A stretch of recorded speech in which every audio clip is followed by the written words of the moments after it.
त्रिएक परमेश्वरको महिमा र प्रशंसा गरे प्रत्येकलाई फेरि पनि प्रभु यीशु ख्रीष्टको नाममा जय मसीह। परमप्रभुले प्रत्येकलाई अनुग्रह र आशिष गरेको होस्।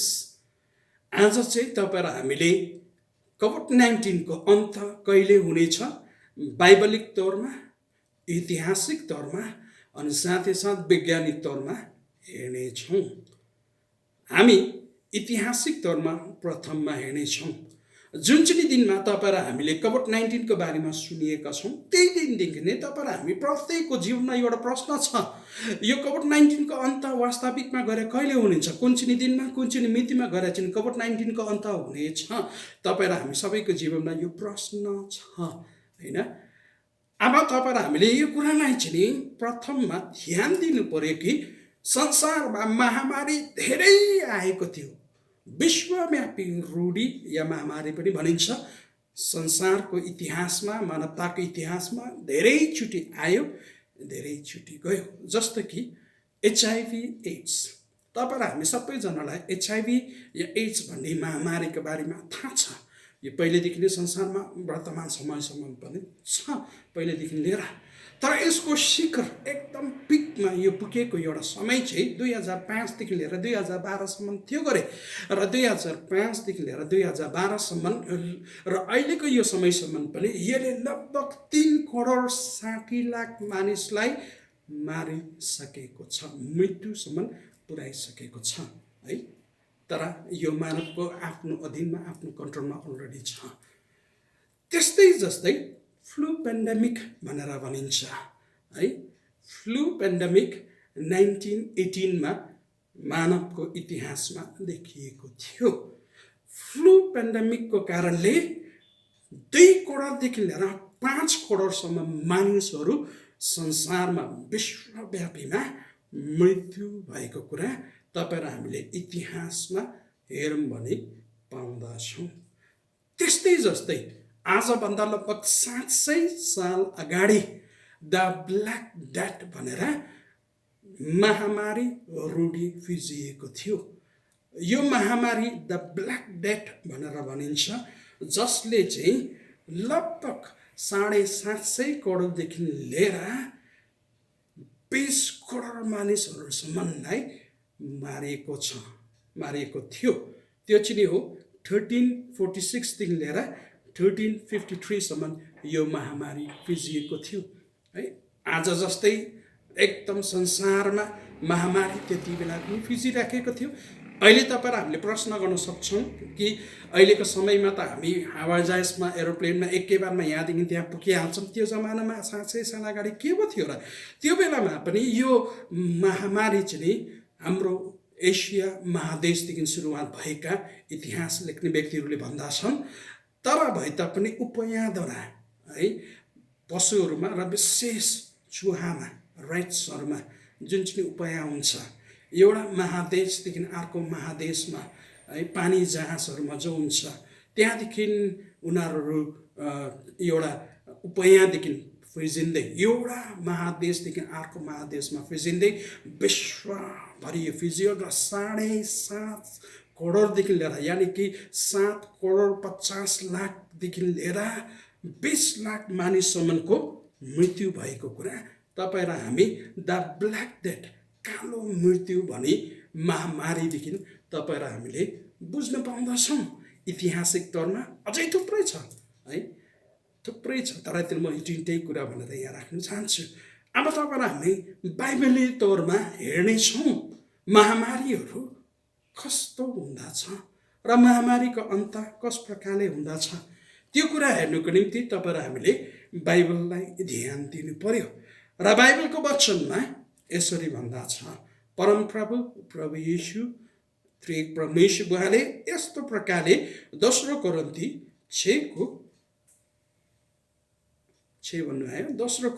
4 को 18 पदमा यस प्रकारले भन्नुहुन्छ। 2 कोरिन्थियन चैप्टर 4 वर्स 18 मा प्रभुको वचनले यसरी भन्नुहुन्छ, हामी दृश्य कुरालाई होइन तर अदृश्य कुरालाई हेर्छौँ, किनभने दृश्य कुरा क्षणिक हुन्छ तर अदृश्य कुरा चाहिँ अनन्तसम्म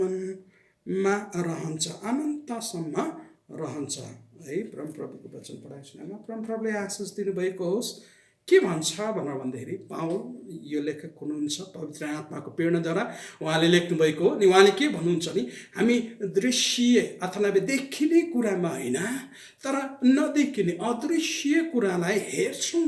किन भनेर भन्दाखेरि देखिने कुराहरू क्षणभरको निम्ति मात्र हुन्छ तर नदेखिने अदृश्य कुराहरू चाहिँ अनन्तसम्मको निम्ति हुँदछ।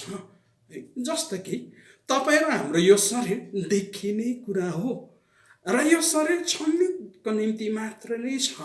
हामी सबैको आयु एकदम लामो भएको हस् है। मेरो पास्टर यहाँ आशिष मण्डलीका प्रत्येक सदस्यगण प्रत्येक विश्वासीहरू विश्वव्यापीका विश्वासीहरूलाई छ।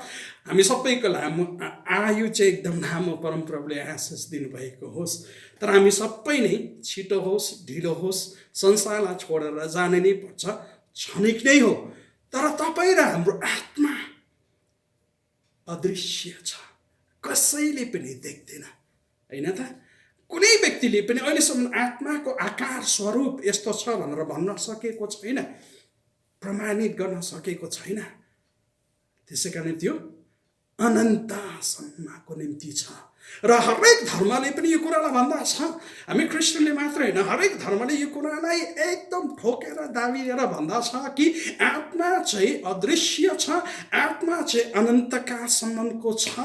मैले कता कता न्युज च्यानलहरू हेरिराखेको थियो, मानिसले अमर हुने साधन बनाउनु प्रयास गर्दैछ।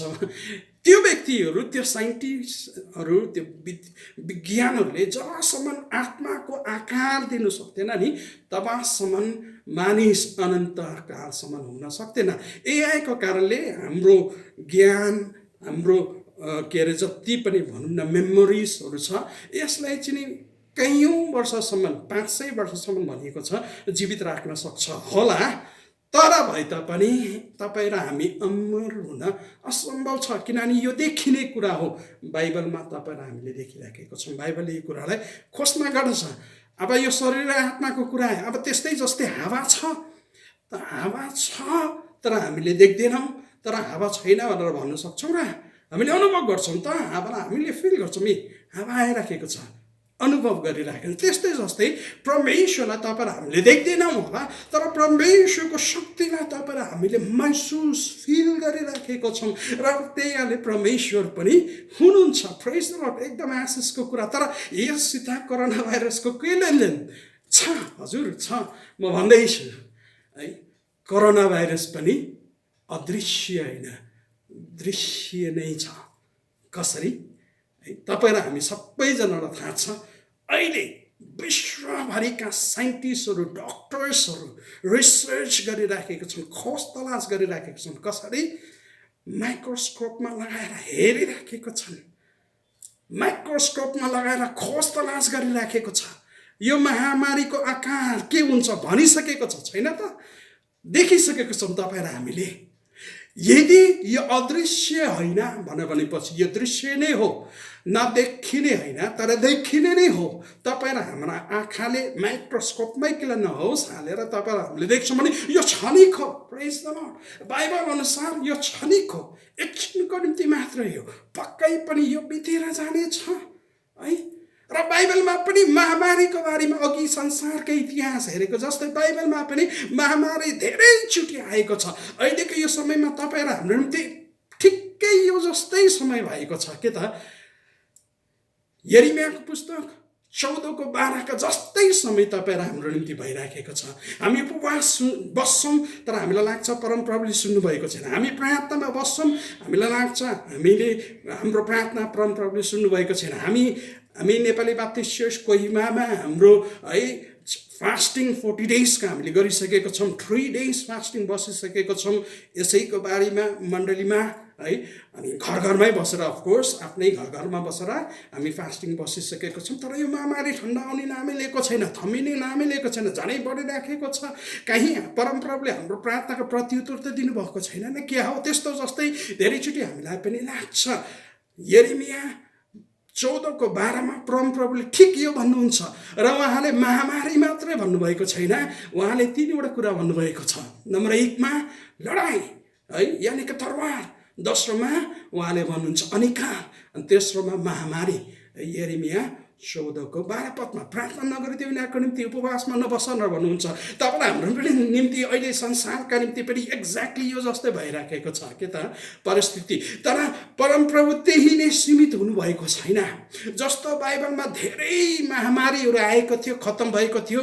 इजिप्सियन मिश्र देशमा 10वटा अनिकाल 10वटा महामारी आएको थियो, जसको अन्त तपाईँ हामीले देखेका छौँ। त्यस्तै जस्तै यो बेलामा पनि महामारी आएको थियो होला, तर परमप्रभुले 12मा मात्र गरेर सीमित गर्नु भएन। यिर्मया 14:12मा मात्र गरेर सीमित गर्नु हुनु भएन, तर 17:14मा उहाँले आशिषको कुरा भन्नुहुन्छ। र 17:14 पढ्नुभन्दा पनि मलाई चाहिँ यही यिर्मयाको 33:6 पदलाई पढ्नु मन छ। जेरेमिया chapter 33 verse 6 लाई पढेर हामी सबैलाई उत्साहित गर्नु मन छ। जेरेमिया chapter 33 verse 6 मा परमप्रभुको वचनले यसरी भन्नुहुन्छ, यिर्मया 33:6 पदमा, तापनि म त्यसमा स्वस्थता र आरोग्यता ल्याउने छु, म मेरो प्रजालाई निको पार्नेछु अनि प्रशस्त शान्ति र सुख भोग गर्न दिनेछु। प्रेज द लर्ड। परमप्रभुले जेरेमिया chapter 14 verse 12 मा यिनीहरूको निम्ति प्रार्थना नगरेर यिनीहरूलाई 3 किसिमको मृत्युले 3 किसिमको भनौँ न दुःख र पीडाले खत्तम पार्छु मात्र, नाश पार्छु मात्र भन्नु भएन, तर अन्तमा गइकन उहाँले भन्नुहुन्छ म फेरि यिनीहरूलाई स्वस्थ तुल्याउने छु। हालेलुया। महामारी थियो होला, धेरै महामारी बाइबलीय तौरमा पनि थियो होला, त्यो सबैको महामारी परमप्रभुले अन्त गर्नुभयो र उहाँले भन्नुहुन्छ म फेरि स्वस्थता दिनेछु। माफ गर्नु होला, अस्वस्थ भन्ने शब्द निस्क्यो, अरोगिता है, रोग नहुने, रोग नलाग्ने अवस्था समय म दिनेछु। र त्यति मात्र नभएर प्रशस्त सुख र शान्ति उपभोग गर्ने मौका दिनेछु। हालेलुया। कस्तो आशिषको कुरा तपाईँ र हाम्रो निम्ति बाइबलिक तौरमा, बाइबलिक रूपमा पनि, बाइबलीय तौरमा पनि बुझ्न सकेको छौँ कि परमप्रभुले यो महामारीलाई निश्चय अन्तमा ल्याउनु हुनेछ। हालेलुया। कोभिड-19 को पनि अन्त छिटोभन्दा छिटो निश्चय तपाईँ र हामीले नै हाम्रै पुस्तामा म परमप्रभुको नाममा घोषित गर्न चाहन्छु। तपाईँ र हाम्रो यही वर्षको भित्रमा 2020मा लाग्दा नै यसको अन्त हुनेछ। तपाईँ र हामीले भन्छ मलाई अहिले लगभग आज होइन के अरे आज मिति हो 29 अप्रिल 2020, 29 अप्रिल 2020 र अहिलेसम्म 31 lakh 31.5 lakhs of people are infected। यति साह्रो भइराखेको छ र हाम्रो पास्टरले के भनिराखेको छ मलाई तपाईँले भन्दै हुनुहुन्छ, अरू बढिराखेको छ, प्रत्येक दिन बढिराखेको छ है। र हाम्रो पास्टर सुजीले के भन्दै हुनुहुन्छ सोच्दै हुनुहुन्छ होला, यसलाई तपाईँ हामीले बाइबलीयमा मात्र होइन वैज्ञानिक रूपमा पनि तपाईँ हामीले हेर्नेछौँ है। Singapore university of technology and design है, यो एउटा युनिभर्सिटी छ सिङ्गापुरमा। यो युनिभर्सिटीको नाम हो Singapore university of technology and design. यसको एउटा डिपार्टमेन्ट छ अनि त्यो डिपार्टमेन्टको नाम चाहिँ नि हो data driven innovation lab, DDI department छ। यसले चाहिँ नि जति मान्छेहरू इन्फेक्टेड भएका छन्, सङ्क्रमित भएका छन्, मृत्युको रेट कति छ, चङ्गाई पनि धेरैजना हुँदैछ होइन त, लगभग 10 लाख विश्वमा चङ्गाई हुँदैछ है। मात्र 30 लाखभन्दा धेरै 31 लाख मानिसहरू मात्र इन्फेक्टेड भएको होइन, 10 लाखभन्दा धेरै लगभग 10 लाख मानिसहरू चङ्गाई निको पनि भइराखेको छ। आशिषको कुरा। र उहाँले चाहिँ यो सबै डेटासहरूलाई कलेक्ट गरेर चाहिँ यसको अन्त कहिले हुनेछ यसको उहाँले यत्तिकै अनुमान लगाइराख्नु भएको छ है।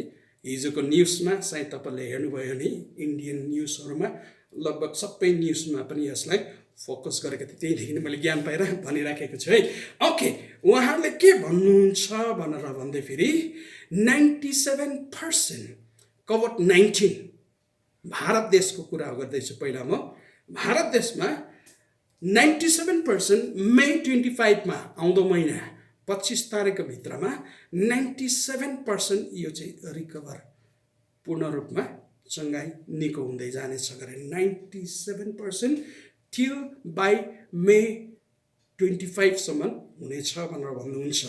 एन्ड बाई जुन 4 सम्म है, जुनको 4 तारिकको भित्रमा 99% निको हुनेछ भनेर यो सिङ्गापुरको युनिभर्सिटी अफ टेक्नोलोजी एन्ड डिजाइनले उहाँले चाहिँ प्रेडिक्ट गर्नुभएको छ, भविष्यवाणी गर्नुभएको छ।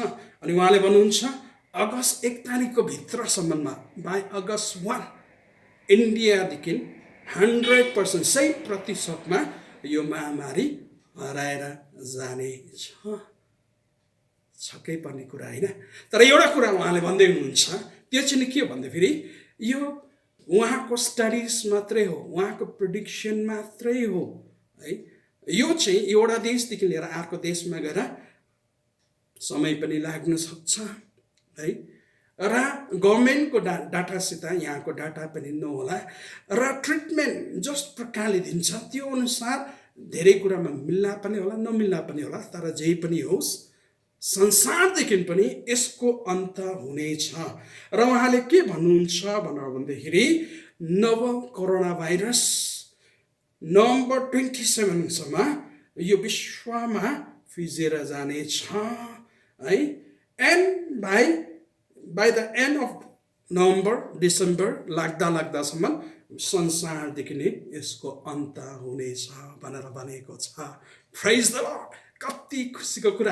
जे कुरा परमेश्वरले ऐतिहासिक तौरमा बाइबली तौरमा प्रमाणित गर्नुभएको छ त्यही आज संसारका विद्वानहरूले पनि घोषणा गरिराख्नु भएको छ। र म तपाईँहरू प्रत्येकलाई उत्साह गराउन चाहन्छु। हालेलुया। तपाईँ र हामीहरू प्रत्येक प्रार्थना गर्नु नछोडौँ, परमप्रभुमा विश्वास गर्न नछोडौँ, परमप्रभुमा भर पर्न नछोडौँ। यो महामारी जस्तो पहिलाको ऐतिहासिक तौरमा तपाईँलाई हामीले 3वटा महामारी हेऱ्यौँ, करोडौँ मान्छेहरू मरेको थियो, सङ्क्रमित भएको थियो, मरेका थियो, तपाईँलाई हामीले साक्षी दिएको छौँ। त्यस्तै जस्तै यो महामारीको पनि अन्त छिट्टै हुनेछ, किनभने परमप्रभुले अनुग्रह गर्नुभएको छ। परमप्रभुले तपाईँ र हामीलाई है उहाँको वचनमा यिर्मया 33:6 घोषणा गर्नुभएको छ। तपाईँ र हामीलाई मात्र रोगी अवस्थामा मात्र राख्नुहुन्न, तर तपाईँ र हामीलाई सम्पूर्ण रूपमा हमेसाको निम्ति परमप्रभुले अनुग्रह गर्नुहुनेछ। र यो महामारी, मेरो प्रार्थना यही छ, यो महामारी छिटोभन्दा छिटो तपाईँ र हामीले छुटकारा पाएको होस्। विश्वव्यापी संसारदेखि नै यो महामारीको अन्त भएको होस्। मेरो प्रार्थना यही छ। इतिहासमा तपाईँ र हामीले यो साक्षी दिएको छौँ। बाइबलीय तौरमा पनि तपाईँ र हामीले त्यति मात्रै पदहरू नभएर अझै थुप्रै पद छ। मैले भनिसक्यो यिर्मया 17:14 तपाईँ र हामीले हेर्न पाउँछौँ होइन। 30:12 लिएर 17 हेऱ्यौँ भने पनि पाउँछौँ। यिर्मया chapter 30:12-17 हेऱ्यौँ भने पनि पाउँछौँ। व्यवस्थाको पुस्तक व्यवस्था 30:39 39 हेऱ्यौँ भने पनि पाउँछौँ। डिटोनोमी chapter 30 भन्नुभयो, 32-39 हेऱ्यौँ पनि पाउँछौँ। व्यवस्थाको 32:39 पनि हेऱ्यौँ भने पाउँछौँ। त्यस्तै जस्तै आइजाया 30:26 हेऱ्यौँ भने पनि पाउँछौँ है। अनि होसिया 6:1-7 पनि हेऱ्यौँ भने यो बाइबलको विभिन्न पदहरूले तपाईँलाई हामीलाई बार आश्वासन दिनुभएको छ। महामारी थियो तर परमप्रभुले आफ्नो अनुग्रह पनि हाम्रो निम्ति काफी राख्नु भएको छ। र उहाँले त्यति बेलाको जमानामा पनि यो महामारीदेखि हाम्रो संसारलाई छुटकारा दिनुभएको थियो। दुःखको कुरा तपाईँ र हाम्रो समयमा, तपाईँ र हाम्रो पालोमा, तपाईँ र हामी जीवित हुँदाखेरि पनि हामीले अर्को महामारी कोभिड-19 को बारेमा साक्षी दिएको छौँ। तर यो कुरा पनि तपाईँहरू हामीले साक्षी पक्कै दिनेछौँ। यो महामारीको पनि अन्त हुनेछ। तपाईँ र हामीले पनि यो कुराको निश्चय साक्षी दिई परमप्रभु अदृश्य परमेश्वर तपाईँ र हाम्रो साथमा हुनुहुन्छ र उहाँले तपाईँ र हामीलाई परमेश्वरको महिमाको निम्ति अझै आगे बढाउनु हुनेछ। परमप्रभुले प्रत्येकलाई आशिष दिनुभएको छ। धन्यवाद। जय मसीह।